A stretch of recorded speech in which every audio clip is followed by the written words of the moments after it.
इससे पहले वाला क्लास में हम वास्तविक संख्या का जो भी थ्योरी था वो हम बता दिए थे। जो स्टूडेंट नहीं देखे हैं उस वीडियो को, वो छात्र जरूर उस वीडियो को देख लेंगे, ठीक है। अब हम एक्सरसाइज की ओर चलते हैं। देखिए एक्सरसाइज ये क्या है, 1.1। ये एक्सरसाइज कितना है, 1.1। तो ये सवाल नंबर 1 है। इसमें 5 गो सवाल है। आज हम आप लोगों को 5 सवाल बताएंगे, ठीक है। आप लोग देखिए इसको ध्यान से।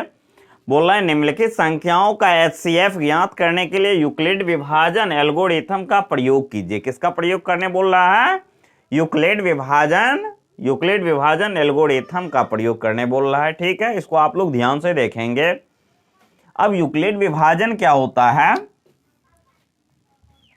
भाज्य बराबर भाजक गुना भागफल जोड़ शेष। आप लोग बचपन में भी पढ़े होंगे, ठीक है ना। तो वही है यूक्लिड विभाजन प्रमेय का, ठीक है। तो अब देखेंगे HCF हम निकालते हैं। पहले 1 नंबर हल कर देते हैं, ठीक है। 1 का 1 नंबर जरा देख लेंगे। ये हल कर रहे हैं हम।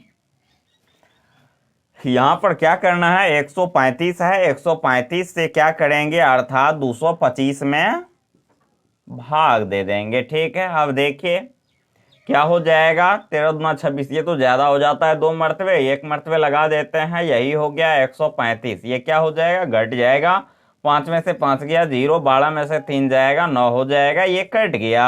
अब देखते हैं 135 में फिर लगाते हैं। यहाँ पे 135 दे दिए, 1 मरतबे ही शायद लग जाएगा। 90 लगा दिए, ये 5 हो गया। 13 में से 9 जाएगा 4 हो जाएगा। अब फिर 90 में देते हैं भागा, फिर 90 में दिए 45 दूना क्या हो गया 90, अर्थात ये भी क्या हो गया, कट गया, ठीक है। चलिए इसको काट दिए। अब आप इसी को लिख सकते हैं। वैसे HCF यहाँ पर भी आ गया है, आप ये भी लिख सकते हैं, कोनो दिक्कत नहीं है, ठीक है। ये भी आपका आंसर हो गया, ठीक है। लेकिन बहुत सारे टीचर या बहुत सारे छात्र फिर भी कंफ्यूज हो जाते हैं कि इसको नहीं मानते हैं। तो कोई दिक्कत नहीं, आप लिख सकते हैं। फिर यहाँ पर कितना है, अर्थात भाज्य बराबर 225 है। यहाँ पर 225 दे दिए। फिर क्या हो जाएगा, भाजक गुना भागफल। 135 गुना क्या हो गया 1 जोड़ 90 लिख दिए। अब देखेंगे फिर क्या है, यहाँ पर 135 है। 135 को आप लिख सकते हैं 90 गुना, अर्थात 1 जोड़ कुंची 45 हो जाएगा। अब देखते हैं यहाँ 90 है। 90 को आप क्या लिख सकते हैं, भाज्य गुना भागफल, यही हो जाएगा 45 गुना 2 प्लस 0। शेष तो कुछ बचा नहीं, 0 हो गया। अर्थात यहाँ पर देखते हैं इसको इतना से गुना करने पर 0 आता है। इसका मतलब HCF ये है, ठीक है। यहाँ पर लिख सकते हैं HCF बराबर 45। अर्थात ये समझिए मूल सवाल आपका यही है, ठीक है ना। इसी को हम इस रूप में लिख दिए। अर्थात आप यहाँ पर भी आंसर अगर इस तरह से बना करके दे देते हैं तो ये आपका सही ही है, कोई दिक्कत नहीं है। और फिर भी संतुष्टि नहीं होता है तो आप इस ढंग से लिख सकते हैं, कोई दिक्कत नहीं है। हम दोनों प्रकार से बता दिए हैं। चलिए ठीक है, इसको मिटा देते हैं। अब अगला नंबर सवाल हम बता देते हैं आप लोगों को। चलिए फिर देखिए 2 नंबर हम हल कर देते हैं।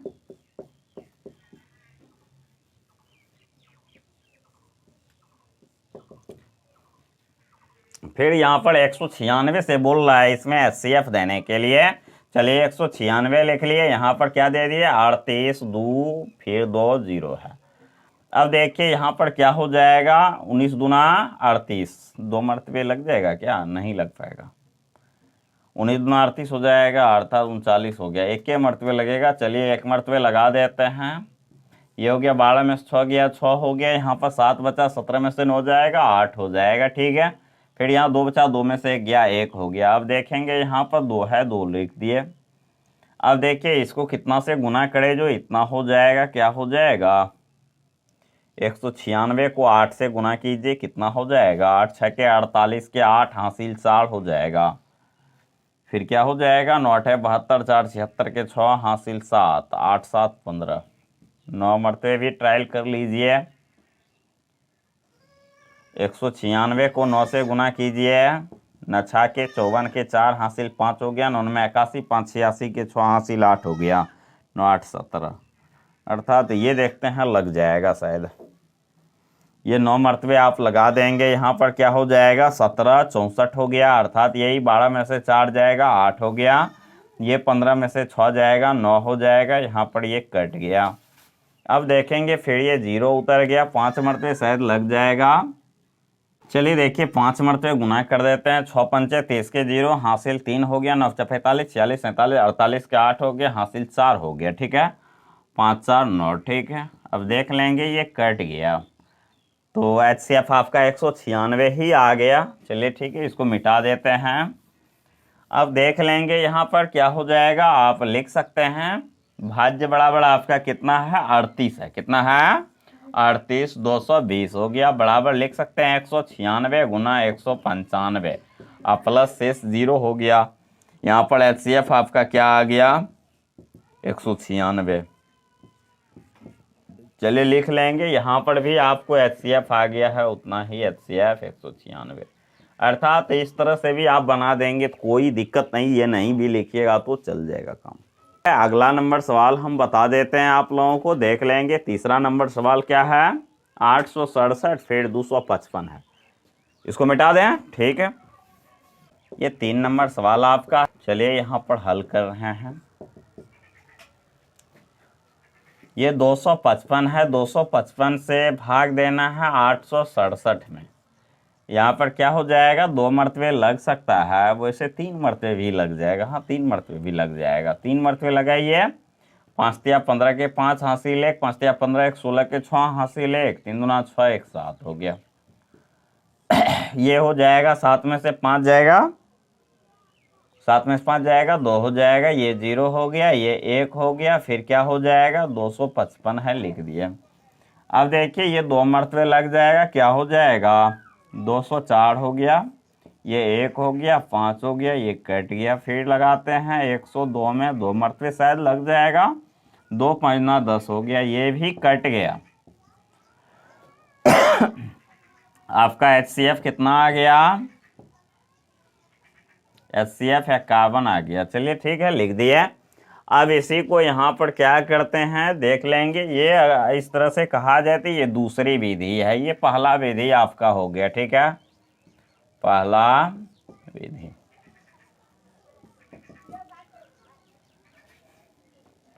ये दूसरा विधि, अर्थात वही चीज है, उसी को हम जो है अति करके लिख देते हैं। अब देखेंगे यहाँ पर भाज्य आपका क्या है, 867। यहाँ पर 867 बराबर, चले देखेंगे यहाँ पर क्या है, भाज्य में 867 है, ये 867 दे दिए, बराबर लिख सकते हैं 255 गुना 3 जोड़ शेष कितना आया है, 102 आया है, 102 लिख दिए।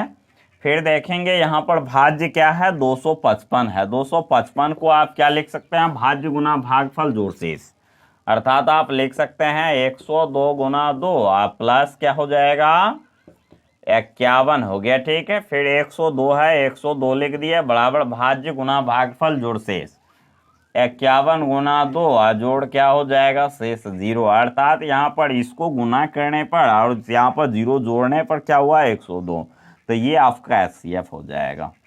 तो ये हो गया HCF बराबर 51। चलिए ठीक है, इसको लिख लेंगे। चलिए आप लोग देख लेंगे 1 नंबर सवाल इससे पहले हम बताए हैं, अब ये 2 नंबर सवाल हम बता रहे हैं आप लोगों को। बोल रहा है दर्शाए कि कोई भी धनात्मक विषम पूर्णांक 6q + 1 या 6q + 3 या 6q + 5 के रूप का होती है। ठीक है, जहाँ q कोई पूर्णांक संख्या है जी, जहाँ q क्या है, कोई पूर्णांक संख्या है। अब देखेंगे इसको हम बहुत सिंपल विधि से हल कर देते हैं, जो मतलब जो स्टूडेंट नहीं भी पढ़ने वाला होगा ना, तो उसको भी लगभग समझ में आ जाएगा। अगर थोड़ा सा मतलब इसको ध्यान से देखेंगे तो हमको नहीं लगता इस सवाल में कहीं समस्या होगा। चलिए देख लेंगे, ये हम हल कर रहे हैं, क्यू क्या है, कहीं कोई पूर्णांक संख्या है। तो क्यू जब पूर्णांक संख्या है तो क्यू बराबर आप लिख सकते हैं 0 1 2 3 4। थ्योरी में देखिए हम परिभाषा लिखा दिए थे पूर्णांक संख्या का, उसका जैसे भी लिखा दिए थे। तो जो छात्र थ्योरी नहीं पढ़े हैं, इससे पहले वाला वीडियो में उसको मतलब देख लेंगे। अब देखेंगे ये क्या हो गया, 0 1 2 3 4 5 डॉट डॉट etc दे दिए। चलिए ठीक है, अब बोल रहा है दर्शाइए कि कोई धनात्मक विषम पूर्णांक इतना या इतना या इतना के रूप का होती है। अब देखेंगे इस वैल्यू को हम मान लेंगे, यदि q बराबर क्या हो जाएगा, 0 हो तो जरा देख लेंगे। अगर शून्य हो जाएगा तो यहाँ पर आप लिख सकते हैं 6 प्लस 1, इसमें वैल्यू रख देते हैं क्यू की जगह पर 6 गुना 0 प्लस 1 हो गया, अर्थात ये क्या हो गया, 6 को 0 से गुना किया, ये 0 हो गया, प्लस 1 हो गया, 1 हो गया, ये 1 क्या है, विषम। क्या अब देखते हैं वो क्या बोल रहा है, 6 प्लस 3, 6 प्लस 3। अब देखेंगे ये क्या हो जाएगा, 6 गुना 0 प्लस 3, अर्थात 6 को 0 से गुना किया 0, प्लस ये 3 हो गया, अर्थात 3 हो गया।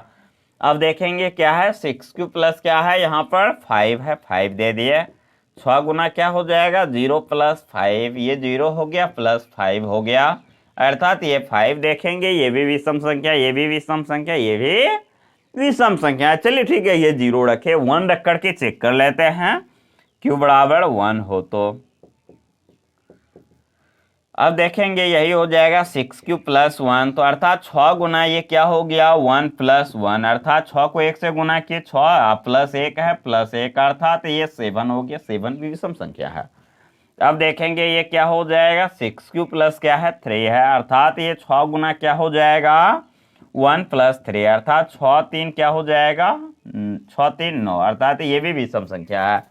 अब बोल रहा है कौन से, 6 प्लस फिर देखेंगे 5 है, तो यही रख देते हैं, 6 गुना 1 प्लस 5, अर्थात ये क्या हो गया, 6 जोड़ 5, अर्थात ये 11, ये भी विषम संख्या, देख लेंगे। चलिए अब इस साइड हल कर देते हैं, क्यू बराबर क्या हो जाएगा, 2 हो तो ठीक है।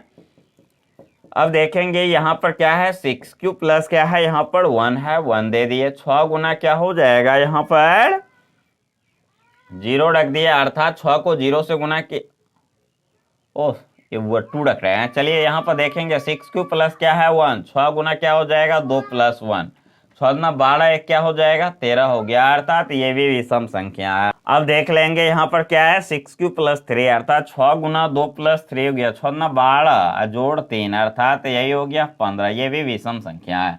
अब क्या है, 6 प्लस क्या है, 5, अर्थात 6 गुना 2 जोड़ 5, 6 गुना 12 5 17, ये भी विषम संख्या है। तो देखेंगे यहाँ पर सवाल बोल रहा है, दर्शाए कि कोई भी धनात्मक विषम पूर्णांक इतना या इतना या इतना के रूप का होते हैं, जहां कोई क्या है, क्यू क्या है, कोई पूर्णांक संख्या है। तो इस तरह से हम देखते हैं क्यू का वैल्यू कोई भी पूर्णांक संख्या अगर रखते हैं तो ये क्या होता है, धनात्मक विषम पूर्णांक 6 प्लस 1 या 6 प्लस 3 या 6 प्लस 5 के रूप का आती है। तो इसी बात को हम लिख देंगे, क्योंकि यही बोल रहा था दर्शाने के लिए जो आ गया हमको, तो यहाँ पर डॉट डॉट दे देंगे, अर्थात कोई भी पूर्णांक संख्या अगर रखेंगे ना तो ये क्या होगा, धनात्मक विषम पूर्णांक इतना या इतना या इतना के ही रूप का होगा। तो यहाँ पर इसी चीज को हम लिख देंगे, Q का मान कोई भी धनात्मक पूर्णांक रखने पर, कोई भी धनात्मक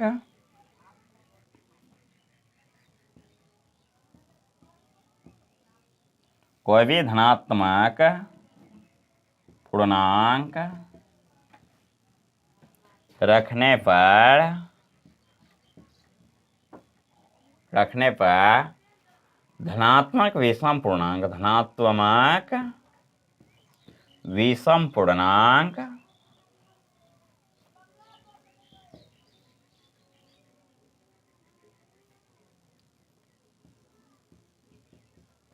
धनात्मक विषम पूर्णांक 6Q प्लस 1 या 6Q प्लस 3 या 6Q प्लस 5 के रूप का होती है।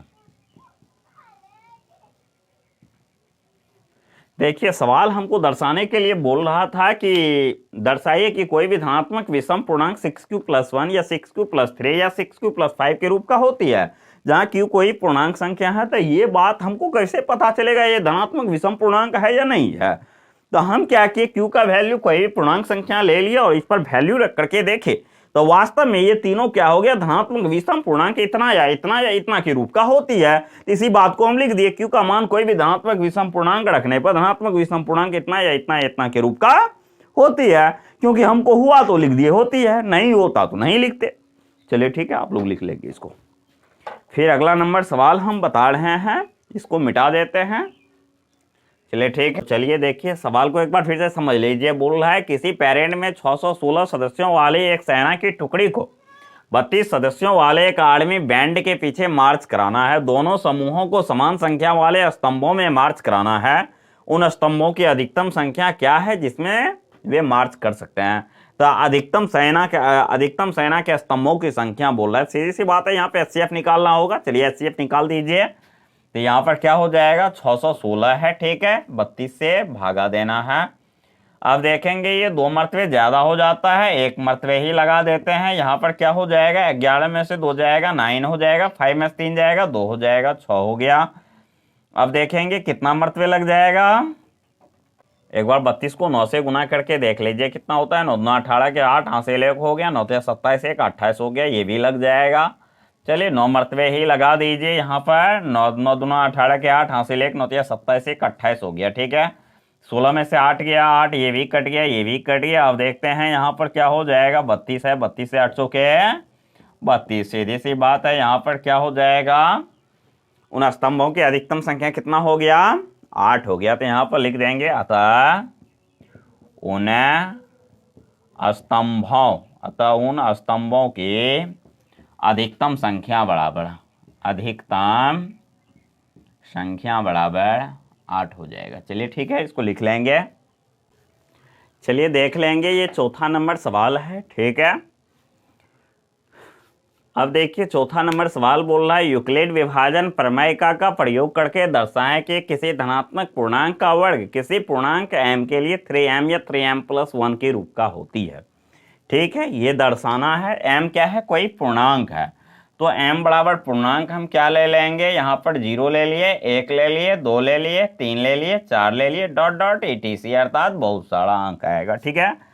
अब बोल रहा है किसी धनात्मक पूर्णांक का वर्ग जो होती है ना, वो 3m या 3m+1 के रूप का होती है, ठीक है। तो ये हम कैसे जानेंगे, जब तक चेक नहीं करेंगे तो थोड़े हमको पता चलेगा कि ये 3m+3m+1 के रूप का होती है इनका वर्ग है। तो ठीक है, चेक कर लेते हैं, देख लीजिए। यहां पर क्या कर देते हैं, m बराबर 0 हो तो ठीक है, रख देते हैं। अब देखते हैं यहाँ पर क्या है, 3m अर्थात 3 गुना ये 0 रख दिए, ये क्या हो गया, 0 हो गया, अर्थात 0 का वर्ग आप दे सकते हैं, 0 का वर्ग 0 ही होगा। तो वही ना बोल रहा था, किसी धनात्मक पूर्णांक का वर्ग जो होती है 3m या 3m+1 के रूप का होती है, तो 0 का वर्ग 0 ही हुआ, अर्थात ये क्या हो गया, धनात्मक पूर्णांक का वर्ग आ गया। अब देखते हैं यहाँ पर क्या हो जाएगा, 3m+1 रख दिए, अर्थात ये हो गया 3 गुना क्या हो जाएगा, 0+1, अर्थात ये क्या हो जाएगा, ये देखते हैं, ये 0 हो गया, +1 अर्थात ये 1 आ गया। 1 का स्क्वायर आप लिख सकते हैं, क्योंकि 1 का स्क्वायर 1 ही होती है, ठीक है, लिख सकते हैं आप। अब देखते हैं m बराबर क्या रख देते हैं, 1 रख देते हैं, 1 हो तो ठीक है। अब 1 रख देते हैं, तो यहाँ पर देखते हैं ये क्या हो जाएगा, 3m अर्थात 3 गुना क्या हो गया, 1, ये 3 आ गया, अर्थात ये धनात्मक पूर्णांक का वर्ग के रूप में नहीं आया, कोई दिक्कत नहीं है। चलिए ठीक है, अब फिर दूसरा पर चेक कर लेते हैं। बोला है इतना या नहीं तो इतना, दोनों में से किसी न किसी पर क्या होगा, धनात्मक पूर्णांक का वर्ग के रूप में आएगा वैल्यू, ठीक है। तो इसको चेक कर लेते हैं। 3m प्लस क्या है, 1 है, अर्थात यही हो गया 3, अर्थात तो m के जगह पर क्या हो जाएगा, 1 हो जाएगा, +1 हो गया, अर्थात ये 4 हो गया, 2 का वर्ग। अब देखेंगे 0 का वर्ग आ गया, 1 का वर्ग आ गया, 2 का वर्ग आ गया, कहीं ना कहीं 3 का भी वर्ग आएगा, ठीक है। जैसे कि अब देखिए m बराबर क्या रख लेते हैं, 3 रख लेते हैं, 3 हो तो यहां पर क्या हो जाएगा, 3m अर्थात ये क्या हो जाएगा, 3 गुना 3 रख दिए, ठीक है, अर्थात 3 थिया 9 हो गया, आप 3 का वर्ग लिख सकते हैं। अर्थात देखेंगे वही तो सवाल भी बोल रहा है, यूक्लिड विभाजन प्रमेय का प्रयोग करके दर्शाइए कि ठीक है, धनात्मक पूर्णांक का वर्ग क्या होती है, 3m या 3m+1 के रूप का होती है। तो वास्तव में देखेंगे ये धनात्मक पूर्णांक हम कुछ भी रखते जाते हैं, तो लेकिन धनात्मक पूर्णांक का वर्ग जो होती है वो देखिए 0 का वर्ग आ गया, 1 का वर्ग, 2 का वर्ग, 3 का वर्ग, कहीं ना कहीं 4 का भी वर्ग आएगा, कहीं ना कहीं 5 का भी वर्ग आएगा, अर्थात धनात्मक पूर्णांक के वर्ग के रूप में ही अर्थात ये वैल्यू आती है। तो चलिए ठीक है, इस तरह से 2-4 को दर्शा देंगे और यहां पर क्या कर देंगे, डॉट डॉट दे देंगे, ठीक है। यहां पर लिख देते हैं m का मान कोई भी धनात्मक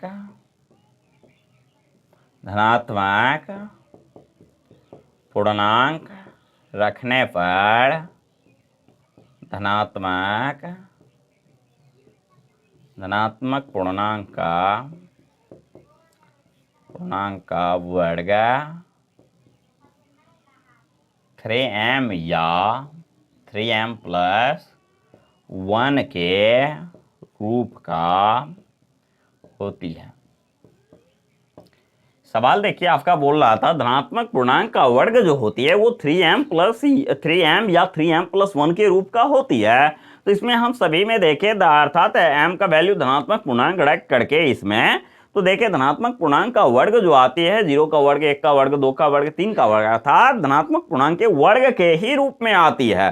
तो चलिए ठीक है, डॉट डॉट दे दिए, यहाँ पर लिख दिए m का मान कोई भी धनात्मक पूर्णांक रखने पर धनात्मक पूर्णांक का वर्ग इतना या इतना के रूप का होती है। ठीक है, जो बोल रहा था हमको सिद्ध करने वो आ गया। ठीक है, अगर यहाँ पर धनात्मक पूर्णांक के वर्ग के रूप में नहीं आता तो यहाँ पर लिख देते नहीं आती है।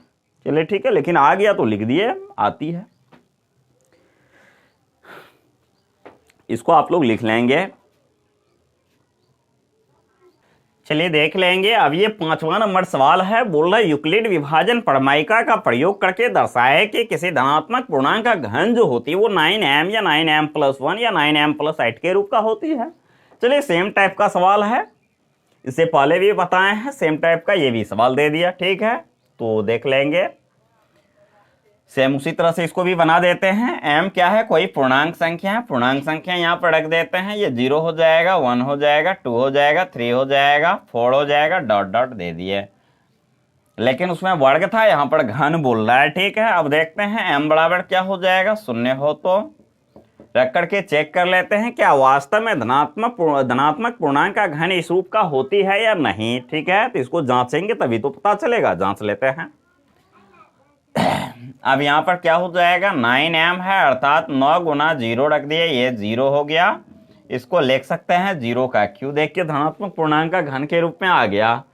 अब देखेंगे यहाँ पर क्या हो गया, 9m प्लस 1 है। ठीक है, अर्थात 9 गुना क्या हो जाएगा, और यहाँ पर भी या होगा 9, यहाँ पर 0 रख दिए, प्लस 1 हो गया। अर्थात ये क्या हो गया, 0, 9 को 0 से गुना किए 0 प्लस 1 है 1, 1 आ गया। 1 का क्यू आप दे सकते हैं। फिर ये हो जाएगा 9m प्लस 8 हो गया, अर्थात 9 गुना 0 प्लस 8 हो गया, अर्थात ये 0 हो गया प्लस 8 हो गया। इसको 2 का 2 अर्थात ये 8 लिख सकते हैं आप। 2 का क्यू आ गया। तो ये बोल रहा था यूक्लिड विभाजन प्रमेयिका का प्रयोग करके दर्शाए कि धनात्मक पूर्णांक का घन जो होती है इतना या इतना के रूप का होती है। वास्तव में देखें यहाँ पर क्या है, एक पूर्णांक 0 रख दिए, धनात्मक पूर्णांक का घन जो है ना यहाँ पर 0 का क्यू आ गया, 1 का क्यू आ गया, 2 का क्यू आ गया, अर्थात धनात्मक पूर्णांक के घन के रूप में ही आ रहा है। चलिए ठीक है, अब देख लेंगे यहाँ पर क्या करते हैं, m बराबर क्या रख देते हैं, 3 रख देते हैं। रखने के लिए कुछ भी वैल्यू रख सकते हैं, लेकिन धनात्मक पूर्णांक का घन के रूप में ये आना चाहिए, धनात्मक पूर्णांक के घन के रूप में आ रहा है। चलिए ठीक है, m बराबर 3 रख देते हैं, तो यही हो जाएगा 9m, अर्थात इसको लिख सकते हैं आप कितना, 9 गुना 3 रख दिया, अर्थात 9 या 27 आ गया। इसको आप लिख सकते हैं 3 का क्यू। अर्थात इस तरह से देखते हैं अन्य अंक भी कहीं ना कहीं आ जाएगा, 4 का भी क्यू आ जाएगा, 5 का भी क्यू आ जाएगा, अर्थात फिर क्या हो जाएगा, 6 का भी क्यू आ जाएगा, 7 का भी क्यू आ जाएगा, सभी संख्या का घन अर्थात कहीं ना कहीं आ ही जाएगा। चलिए ठीक है, इस तरह से डॉट में दर्शा देते हैं। ठीक है, और यहां पर इसी भाषा को लिख देते हैं, अतः m का मान धनात्मक पूर्णांक रखने पर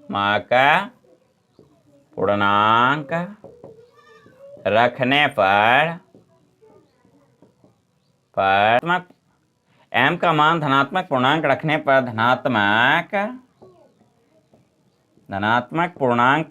धनात्मक पूर्णांक का घन ये क्या हो जाएगा, 9m या 9m प्लस 1 या 9m प्लस 8 के रूप का होती है। ये सवाल आपका बोल रहा था m का मान कोई भी धनात्मक पूर्णांक रखने पर धनात्मक पूर्णांक का घन इतना या इतना के रूप का होती है। कहने का मतलब यहाँ पर देखिए, सवाल को केवल समझना है। कहने का मतलब ये है m का मान अगर कोई भी पूर्णांक संख्या रखते हैं तो क्या वास्तव में धनात्मक पूर्णांक का जो घन होती है, ठीक है, वो इतना या इतना के रूप का होती है। ठीक है, ये कहने का मतलब आप कोई भी पूर्णांक संख्या रखिए, लेकिन धनात्मक पूर्णांक का जो घन आती है ना, वो तीनों में से ही ना कहीं पर आती है। ये हमसे पूछ रहा है। ठीक है, तो ये हमको कैसे पता चलेगा जब तक जांचेंगे नहीं। तो हम देखें m का वैल्यू कोई पूर्णांक संख्या रख लिए, 0 रखे तो वास्तव में ये धनात्मक पूर्णांक आता है। 0 का q आ गया, 1 का q आ गया, फिर देखते हैं यहां पर 2 का q आ गया। ठीक है, जब m का वैल्यू 3 रखते हैं तो देखते हैं 3 का भी q आ गया। इसी तरह से कोई अंक रखेंगे, फिर क्या हो जाएगा, 4 का q आ जाएगा कहीं ना कहीं, फिर क्या आ जाएगा, 5 का q आ जाएगा, 6 का q आ जाएगा। तो इस तरह से हम देखें धनात्मक पूर्णांक का जो घन होती है वो इतना या नहीं तो इतना के रूप का ही होती है। ठीक है, इसी बात को हम लिख दिए। अतः m का मान धनात्मक पूर्णांक रखने पर धनात्मक पूर्णांक का घन क्या होती है, इतना या इतना के रूप का होती है। चलिए ठीक है, हमको आ गया, लिख दिया, आती है, होती है।